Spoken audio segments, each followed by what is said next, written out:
বিসমিল্লাহির রহমান রহিম। জুলাই আগস্টের ফ্যাসিবাদ বিরোধী গণ অভ্যুত্থানের বর্ষপূর্তি উপলক্ষে মাসাধিককাল ব্যাপী কর্মসূচির অংশ হিসাবে বিএনপি গণ অভ্যুত্থান 2024 জাতীয় ঐক্য ও গণতান্ত্রিক অভিযাত্রা এবং শহীদ পরিবারের সম্মাননা অনুষ্ঠান আয়োজন করেছে। বিএনপি আয়োজিত আজকের এই অনুষ্ঠানের সম্মানিত সভাপতি জনাব রুহুল কবির রিজভী, উপস্থিত বাংলাদেশ জাতীয়তাবাদী দলের সম্মানিত মহাসচিব জনাব মির্জা ফখরুল ইসলাম আলমগীর, স্থায়ী কমিটির সম্মানিত সদস্য নেতৃবৃন্দ এবং ফ্যাসিবাদ বিরোধী রাজপথের আন্দোলনের সহকর্মী, বিভিন্ন রাজনৈতিক দলের নেতৃবৃন্দ, বিভিন্ন রাজনৈতিক দল থেকে আগত জাতীয় নেতৃবৃন্দ, শিক্ষক, সাংবাদিক, বুদ্ধিজীবী, বিভিন্ন শ্রেণী, পেশা এবং সিভিল সোসাইটির সম্মানিত প্রতিনিধিগণ, বিশেষ করে ফ্যাসিবাদী বিরোধী আন্দোলনের হাজারো শহীদ এবং হতাহতদের বাবা মা, আত্মীয় স্বজন, প্রিয়জন যারা এখানে উপস্থিত হয়েছেন, আপনারা আমার আন্তরিক শুভেচ্ছা এবং সালাম গ্রহণ করুন। আসসালামু আলাইকুম। আজকের এই অনুষ্ঠানে আমি আমার বক্তব্যের শুরুতেই 52-এর ভাষা আন্দোলন থেকে শুরু করে বাংলাদেশের স্বাধীনতা এবং মুক্তিযুদ্ধ, স্বৈরাচার এবং ফ্যাসিবাদ বিরোধী আন্দোলনের শহীদদের প্রতি জানাই গভীর শ্রদ্ধা। একই সঙ্গে দেশের গণতান্ত্রিক জনগণকে অভিনন্দন জানাই। গুম, খুন, অপহরণ, জেল, জুলুম, হুলিয়া, হামলা, মামলা, ভয় কোনো কিছুই যাদেরকে গণতন্ত্র পুনরুদ্ধারের আন্দোলন থেকে বিচ্যুত রাখতে পারেনি। শহীদ পরিবারের সম্মানিত সদস্যবৃন্দ, 2024 সালের 5ই আগস্ট ফ্যাসিস্ট পলায়নের পরক্ষণে আমার দেওয়া প্রথম বক্তব্যে আমি শহীদ পরিবারের মায়েদের এবং সন্তান স্বজনদের প্রতি গভীর শ্রদ্ধা জানিয়ে কয়েকটি কথা বলেছিলাম। ফ্যাসিস্ট পতনের বছরপূর্তি এই অনুষ্ঠানে শহীদ পরিবারের সদস্যদের সম্মানে আমি আবারও খুব সংক্ষেপে আমার 5ই আগস্টের দেওয়া 1 বছর আগের সেই বক্তব্যটির দু একটি কথা উল্লেখ করতে চাই। সেদিন আমি বলেছিলাম, গণ অভ্যুত্থানে যারা তাদের প্রিয় সন্তান হারিয়েছেন, বিজয়ের ঐতিহাসিক এই মুহূর্তে আমি সেই সব মায়েদের প্রতি বিনম্র শ্রদ্ধা জানাই। গত 15 বছরের ফ্যাসিবাদী শাসনকালে এভাবে অনেক সন্তান তাদের প্রিয়তম পিতা হারিয়েছেন, অনেক স্ত্রী হারিয়েছেন তাদের প্রিয়তম স্বামীকে, গুম, খুন, অপহরণ করে অসংখ্য মায়ের বুক খালি করে দেওয়া হয়েছে। আপনাদের সন্তান স্বজনদের শহীদী মৃত্যু আর ত্যাগ তিতিক্ষায় 5ই আগস্ট আরেকটি বিজয় দেখেছে বাংলাদেশ। শহীদ পরিবারের সম্মানিত সদস্যগণ, 24-এর গণ অভ্যুত্থানে আপনার প্রিয়জন দেশের জন্য, দেশের মানুষের জন্য, গণতন্ত্রের জন্য নিজের জীবন উৎসর্গ করেছেন। একজন শহীদ শুধু আপনার স্বজন নন, তিনি জাতির গৌরব, তিনি মুক্তিকামী মানুষের প্রেরণা। সুতরাং আপনাদের স্বজন হারানোর বেদনা, আপনাদের সহ্য শক্তি, সংগ্রাম এবং সাহসের প্রতি গণতান্ত্রিক জনগণের পক্ষ থেকে আবারও জানাই গভীর শ্রদ্ধা ও কৃতজ্ঞতা। শহীদ পরিবারের সম্মানিত মায়েরা এবং প্রিয় ভাই ও বোনেরা, আজ আপনাদের সামনে আমি এবং আমরা সবাই আবারও একটি প্রত্যয় ব্যক্ত করতে চাই। 1971 সালে বাংলাদেশের স্বাধীনতা অর্জনের যুদ্ধে শহীদ মুক্তিযোদ্ধাদেরকে যেমন বাংলাদেশ ভোলেনি, 2024 সালে দেশ এবং জনগণের স্বাধীনতা রক্ষার যুদ্ধে বীর শহীদদেরকেও বাংলাদেশ কখনোই ভুলবে না। জনগণের রায় বিএনপি রাষ্ট্র পরিচালনার দায়িত্ব পেলে শহীদদের প্রতি শ্রদ্ধা জানিয়ে দেশের বিভিন্ন স্থাপনা, সড়ক কিংবা গুরুত্বপূর্ণ প্রতিষ্ঠানের নামকরণের ইচ্ছে আমাদের আছে। প্রিয় সম্মানিত উপস্থিতিবৃন্দ, এতক্ষণ আলোচনায় ফ্যাসিবাদ বিরোধী দীর্ঘ আন্দোলন সংগ্রামের পূর্বাপর, জনগণের আত্মত্যাগ এবং বর্তমানের করণীয় সহ নানা বিষয় সম্মানিত আলোচকগণ أعوذ বিস্তারিত বক্তব্য বা তাদের মতামত উপস্থাপন করেছেন।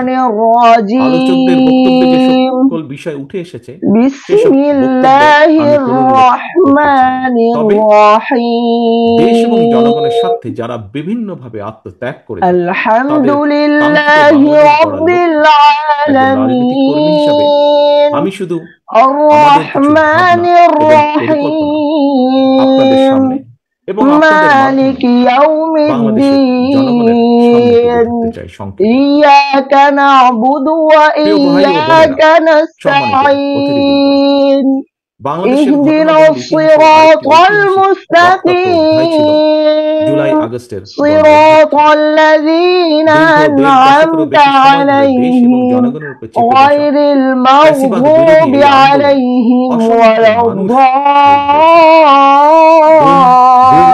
গুম, খুন, অপহরণ, নির্যাতনের, নিপীড়নের, হামলার শিকার হয়েছেন বহু মানুষ। ফ্যাসিবাদী শাসন শোষণে বিগত 1.5 দশকের أعوذ بالله من الشيطان জুলাই আগস্ট আন্দোলনে الرجيم বিএনপির কমপক্ষে بسم 422 الله বিভিন্ন শ্রেণী الرحمن পেশা মানুষ, ছাত্র, জনতা, কৃষক, শ্রমিক, الرحيم গার্মেন্টস কর্মী, নারী, শিশু এবং ফ্যাসিবাদ বিরোধী الحمد আন্দোলনে لله রাজপথের رب রাজনৈতিক দলগুলো, নেতাকর্মী সহ العالمين কমপক্ষে 1,500-এরও বেশি الرحمن মানুষ শহীদ হয়েছেন। আহত হয়েছেন الرحيم কমপক্ষে 30,000-এর مالك মতো মানুষ। يوم এর মধ্যে চোখ الدين কিংবা হাত পা إياك نعبد وإياك نستعين اهدنا الصراط المستقيم صراط الذين أنعمت عليهم غير المغضوب عليهم ولا الضالين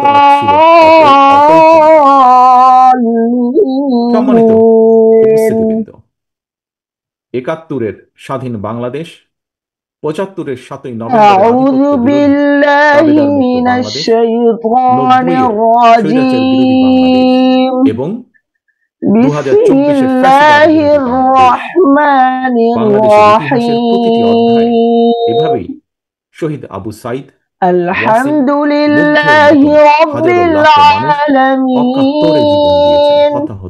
الرحمن الرحيم সকলের প্রশ্ন مالك يوم الدين এই মানুষগুলো إياك نعبد وإياك نستعين اهدنا الصراط المستقيم صراط الذين أنعمت عليهم غير المغضوب عليهم ولا الضالين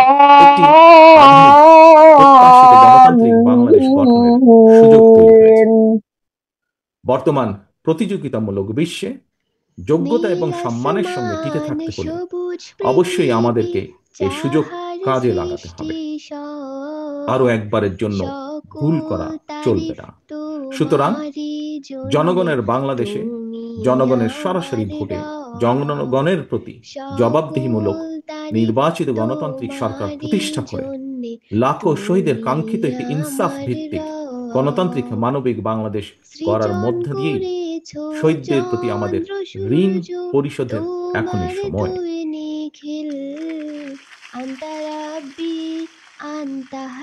সম্মানিত উপস্থিতিবৃন্দ, একটি দেশের জন্য 54 বছর কম সময় নয়। এই দীর্ঘ সময় জনগণের ত্যাগ, গৌরব, বিজয় আর নানা উত্থান পতনের ইতিহাস আমরা ভুলে যেতে চাই না। তবে أعوذ بالله من الشيطان الرجيم আমরা যারা দেশ এবং بسم الله الرحمن الرحيم নিরাপদ কর্ম পরিবেশ الحمد لله رب العالمين আমাদের এবারকার অঙ্গীকার الرحمن الرحيم স্থাপনের مالك يوم الدين অন্ন, إياك বস্ত্র, বাসস্থান, نعبد চিকিৎসা। وإياك উন্নত বিশ্বে এখন আর শুধুমাত্র এই কয়টি نستعين মানুষের মৌলিক চাহিদা اهدنا কিংবা মৌলিক الصراط অধিকার হিসেবে বিবেচিত নয়। المستقيم বিশ্বের অগ্রগতির সঙ্গে صراط সঙ্গে আরো অনেকগুলো الذين গুরুত্বপূর্ণ أنعمت বিষয় এই তালিকায় অন্তর্ভুক্ত হয়েছে: জননিরাপত্তা, জন অধিকার, বাক ও ব্যক্তি স্বাধীনতা, সম ও ন্যায্য অধিকার, পরিবেশ সুরক্ষা, জলবায়ু পরিবর্তনের প্রভাব। বর্তমানে বিশ্বে এই বিষয়গুলোকে কিন্তু আর অবহেলার সুযোগ নেই। গ্লোবালাইজেশনের বর্তমান সময় সবার সামনে সম্ভাবনার সকল দ্বার উন্মুক্ত। জনগণ যাতে সকল সম্ভাবনাকে নিজেদের পক্ষে কাজে লাগিয়ে এবং লাগাতে পারে, রাজনীতিবিদ হিসেবে আমাদের অন্যতম প্রধানতম কর্তব্য হচ্ছে বিশেষ করে দেশের তরুণ জনশক্তিকে বা জনগোষ্ঠীকে দক্ষ জনশক্তি হিসেবে উপযুক্ত করে গড়ে তোলা। একই সঙ্গে রাষ্ট্র এবং সমাজে গণতন্ত্র এবং আইনের শাসন নিশ্চিত রাখা। সম্মানিত উপস্থিতিবৃন্দ, দেশের জনসংখ্যাকে দক্ষ জনশক্তি হিসেবে গড়ে তুলতে পারলে এই জনসংখ্যায় জনসম্পদে রূপান্তরিত হবে। এই জনসম্পদই মাধ্যমে উন্নত বিশ্বে সামনে দৃষ্টান্ত হয়ে উঠতে পারে আমাদের প্রিয় মাতৃভূমি, প্রিয় বাংলাদেশ। এটি শুধু কথার কথা নয়, বরং আমরা যদি ডেমোগ্রাফিক ডিভিডেন্ডের দৃষ্টিকোণ থেকে বিচার করি, তাহলে আমাদের জনসংখ্যাকে জনসম্পদে রূপান্তর করার সকল সুযোগ এবং সম্ভাবনা আমাদের সামনেই বিদ্যমান। এখন শুধু প্রয়োজন সুষ্ঠু নীতিমালা প্রণয়ন এবং বাস্তবায়ন। এবং সেই লক্ষ্যকেই সামনে রেখেই ফ্যাসিবাদ বিরোধী আন্দোলনে আমাদের রাজপথের সহযোগী গণতন্ত্রের পক্ষের রাজনৈতিক দলগুলোর সঙ্গে পরামর্শ করে বিএনপি ৩১ দফা কর্মসূচি প্রণয়ন করেছে। আসন্ন জাতীয় নির্বাচনে বিএনপি জনগণের রাষ্ট্র পরিচালনার দায়িত্ব পেলে জাতীয় সরকার গঠন করে দেশ এবং জনগণের উন্নয়নের প্রতিটি কর্মসূচির বাস্তবায়নের সর্বোচ্চ উদ্যোগ এবং প্রচেষ্টা গ্রহণ করবে। সম্মানিত উপস্থিতিবৃন্দ, একটি দুর্নীতিমুক্ত, নিরাপদ, মানবিক, গণতান্ত্রিক বাংলাদেশ প্রতিষ্ঠার সুমহান লক্ষ্যে দেশের গণতান্ত্রিকামী প্রতিটি ব্যক্তি ও প্রতিষ্ঠান, প্রতিটি রাজনৈতিক দল ঐক্যবদ্ধ। প্রতিটি রাজনৈতিক দলের নিজস্ব দৃষ্টিভঙ্গি এবং কর্মসূচিগত পার্থক্যের কারণে কোনো কোনো ইস্যুতে ফ্যাসিবাদ বিরোধী রাজনৈতিক দলগুলোর মধ্যে অনৈক্য মনে হলেও আমি দৃঢ়ভাবে বিশ্বাস করি জাতীয় স্বার্থে আমরা সবাই এক। হাজারো শহীদের রত্নস্নাত রাজপথে ফ্যাসিবাদ বিরোধী এই জাতীয় ঐক্য গড়ে উঠেছে। ৫ই আগস্ট এর জ্বলন্ত উদাহরণ। প্রত্যেকটি ইস্যুতে প্রতিটি রাজনৈতিক দলের ঐক্যমত হওয়া জরুরি নয়, তবে অবশ্যই জাতীয় ইস্যুতে জাতীয় স্বার্থে ঐক্যমত থাকাটাই সবচেয়ে বেশি জরুরি। এটি গণতন্ত্রের সৌন্দর্য। আগামী দিনে আর কোনো অপশক্তি যাতে বাংলাদেশকে তাবেদার রাষ্ট্রে পরিণত করার দুঃসাহস না দেখায়, সংবিধান লঙ্ঘনকারী পতিত পরাজিত পলাতক তাবেদার অপশক্তি যাতে আর মাথাচাড়া দিয়ে উঠতে না পারে, দেশ এবং জনগণের স্বার্থের বিরুদ্ধে আর কেউ যাতে অপতৎপরতা চালাতে না পারে, আমি দৃঢ়ভাবে বিশ্বাস করি, আমাদের দল বিএনপি বিশ্বাস করে, এইসব বিষয় ফ্যাসিবাদী বিরোধী জাতীয় ঐক্য অটুট রয়েছে, ভবিষ্যতেও তা অটুট থাকবে ইনশাল্লাহ। সম্মানিত অতিথিবৃন্দ, আমি এবং আমার দল বিএনপি আমরা দেশে গণতান্ত্রিক রাজনৈতিক বিধি ব্যবস্থাকে এমন একটি চিরস্থায়ী ভিত্তির উপরে প্রতিষ্ঠিত করতে চাই, যেখানে রাজনৈতিক দল এবং সরকারের সকল রাজনৈতিক ক্ষমতার নিয়ন্ত্রক থাকবে জনগণ। জনগণই তাদের রাজনৈতিক ক্ষমতা প্রয়োগ করে স্থানীয় সরকার থেকে কেন্দ্রীয় সরকার প্রতিটি পর্যায়ের প্রতিনিধি নির্বাচন করবে। জনগণের নির্বাচিত সরকার জনপ্রত্যাশা পূরণে ব্যর্থ হলে নির্ধারিত মেয়াদের পর সেই সরকার পরিবর্তনের ক্ষমতাও জনগণের হাতে থাকবে।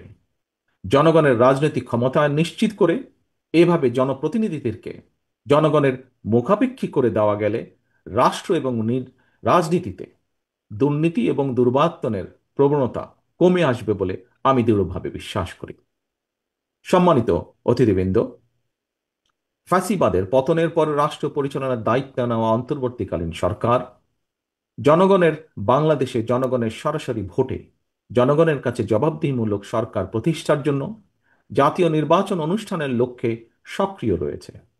একই সঙ্গে রাষ্ট্র ও রাজনীতির সংস্কার কার্যক্রমের পাশাপাশি বিতাড়িত ফ্যাসিস্ট বিচার কার্যক্রমও শুরু করেছে। রাষ্ট্র এবং রাজনীতিতে সংস্কার এবং বিচার কার্যক্রম চলমান প্রক্রিয়া।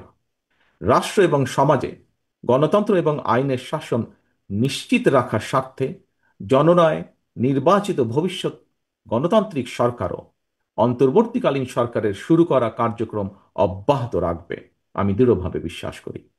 সুতরাং একটি ইস্যুকে আরেকটি ইস্যুর সঙ্গে শর্তের বেড়াজালে আবদ্ধ না করে ফেলা যৌক্তিক বলে গণতান্ত্রিক আমি জনগণ বিশ্বাস করে বা মনে করে। প্রিয় রাজনৈতিক নেতৃবৃন্দ, প্রিয় রাজনৈতিক সহকর্মীবৃন্দ, অন্তর্বর্তীকালীন সরকারের সংস্কার কার্যক্রমে বিভিন্ন রাজনৈতিক দল চিন্তাভাবনা করেই সংস্কার প্রস্তাব দিয়েছেন। আমি দৃঢ়ভাবে বিশ্বাস করি দেশ এবং জনগণের কল্যাণে প্রতিটি রাজনৈতিক দলই যার যার বিবেচনায় উত্তম প্রস্তাবটাই উপস্থাপন করেছেন। তবে প্রস্তাব ভালো হলেও সকল প্রস্তাব বাংলাদেশের প্রেক্ষাপটে বা বর্তমান প্রেক্ষাপটে বাংলাদেশের জন্য উপযোগী কিনা সেটি বিবেচনা করার জন্য আপনাদেরকে আমি বিনীত আহ্বান জানাবো। কোনো কোনো রাজনৈতিক দল সংখ্যানুপাতিক নির্বাচনী ব্যবস্থার দাবি তুলেছেন।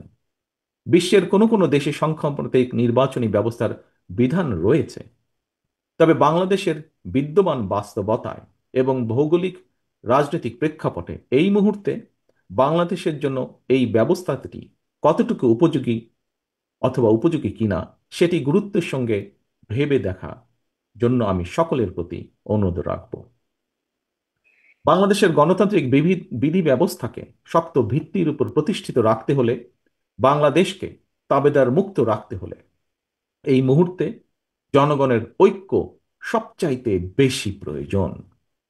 কিন্তু সংখ্যানুপাতিক নির্বাচনী ব্যবস্থা দেশে ঐক্যের পরিবর্তে বিভক্তিমূলক সমাজ এবং অস্থিতিশীল সরকার সৃষ্টির কারণ হয়ে উঠতে পারে কি না, এই বিষয়গুলো গুরুত্ব সহকারে আরও একবার ভেবে দেখার জন্য আমি সকল রাজনৈতিক নেতৃবৃন্দকে বিনীত আহ্বান এবং অনুরোধ করব। সংখ্যানুপাতিক সংখ্যানুপাতিক নির্বাচনী ব্যবস্থার আড়ালে পুনরায় দেশের রাজনীতিতে নিজেদের অজান্তেই পতিত পরাজিত পলাতক ফ্যাসিস্ট অপশক্তির পুনর্বাসনের পথ সুগম করে দেওয়া হচ্ছে কিনা এই বিষয়টিও আমাদের প্রত্যেকের অত্যন্ত সিরিয়াসলি ভাবা দরকার। আমি মনে করি আমি মনে করি নিত্য নতুন ইস্যু যদি আমরা সামনে নিয়ে আসতে থাকি, এর সুযোগে ষড়যন্ত্রকারীরা আবারও মাথা চাড়া দেওয়ার সুযোগ পাবে। গণতান্ত্রিক রাজনৈতিক দলের প্রিয় সহকর্মীবৃন্দ, অন্তর্বর্তীকালীন সরকারের পক্ষে জনগণের প্রতিদিনের সমস্যা সমাধান লাঘব করা সম্ভব নয়। জনগণের সমস্যা সম্ভাবনার কথা তাদের কাছে পৌঁছানোরও তেমন কোনো মাধ্যম নেই রাজনৈতিক দলগুলোর যেমন থাকে। সুতরাং সংস্কারের ইস্যু নিয়ে আমরা যদি অন্তর্বর্তীকালীন সরকারকে ব্যস্ত রাখি, তাহলে হয়তো বা সেটি জনগণকে তাদের রাজনৈতিক এবং অর্থনৈতিক অধিকার থেকে বঞ্চিত রাখতে পারে। যেসব বীর সন্তানেরা বাংলাদেশের জন্য অকাতরে জীবন বিলিয়ে দিয়েছেন, যেসব মানুষগুলো চোখ হারিয়ে চিরতরে অন্ধ হয়ে গিয়েছেন, হাত পা অঙ্গ প্রত্যঙ্গ হারিয়ে পঙ্গুত্ব বরণ করেছেন, মাসের পর মাস বাধ্য হয়ে হাসপাতালে চিকিৎসাধীন রয়েছেন, তাদের এই আত্মত্যাগকে বিবেচনায় নিয়ে আমি বিএনপি সহ বাংলাদেশের প্রতিটি গণতান্ত্রিক রাজনৈতিক দলের নেতা কর্মী এবং সমর্থক শুভাকাঙ্ক্ষীদের দৃষ্টি আকর্ষণ করে একটি আহ্বান জানিয়ে বলতে চাই, আসুন আমরা যিনি যার ইচ্ছা মতন শর্তের তালিকা না বাড়িয়ে শহীদদের চেতনায় বাংলাদেশকে উপলব্ধি করি। চোখ হারানো যোদ্ধার অন্তর্দৃষ্টি দিয়ে বাংলাদেশকে দেখার চেষ্টা করি।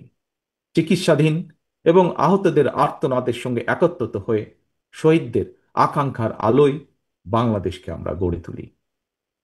প্রিয় সম্মানিত অতিথিবৃন্দ, প্রিয় উপস্থিতিবৃন্দ, রাজনৈতিক আমন্ত্রিত নেতৃবৃন্দ, প্রতিশোধ প্রতিহিংসা নয়, শহীদদের কাঙ্ক্ষিত বাংলাদেশ প্রতিষ্ঠার জন্য শুরু হোক আলোর প্রতিযোগিতা, শুরু হোক ভালোর প্রতিযোগিতা। ফ্যাসিবাদদের অন্ধকার থেকে মুক্ত হয়ে গণতন্ত্রের আলোয় ফিরুক বাংলাদেশ। আমি আবারও আল্লাহর দরবারে সকল শহীদদের আত্মার মাগফিরাত কামনা করছি, চিকিৎসাধীন এবং আহতদের দ্রুত আরোগ্য কামনা করছি। গণ অভ্যুত্থানের বছর পূর্তির মাসব্যাপী অনুষ্ঠানের আজ শুভ উদ্বোধন হলো। মাসব্যাপী মাসব্যাপী আমাদের আরো কর্মসূচি রয়েছে। এই সকল কর্মসূচিগুলো সুন্দরভাবে, সফলভাবে অনুষ্ঠিত হোক, সেই কামনা করে অনুষ্ঠানের উদ্বোধন ঘোষণা করছি। একই সাথে আজকের প্রথম দিনের এই অনুষ্ঠান সফল করার জন্য যারা কষ্ট করেছেন, এই আয়োজকদের সকলকে, আজকের এই অনুষ্ঠানের বা এই কমিটির যে আহ্বায়ক আছেন তাকে সহ প্রত্যেকটি কর্মী যারা কষ্ট করেছেন, যারা সফল করেছেন, ঘরের ভেতরে এবং ঘরের বাইরে প্রতিটি মানুষকে আমি জানাই আন্তরিক ধন্যবাদ। সকলের সুস্বাস্থ্য কামনা করে আমাদের প্রত্যাশিত বাংলাদেশ গড়ে তোলার প্রত্যাশা রেখে সকলের কাছে বিদায় নিয়ে আমার বক্তব্য শেষ করছি। আল্লাহ হাফেজ। বাংলাদেশ জিন্দাবাদ। বাংলাদেশ জাতীয়তাবাদী দল জিন্দাবাদ।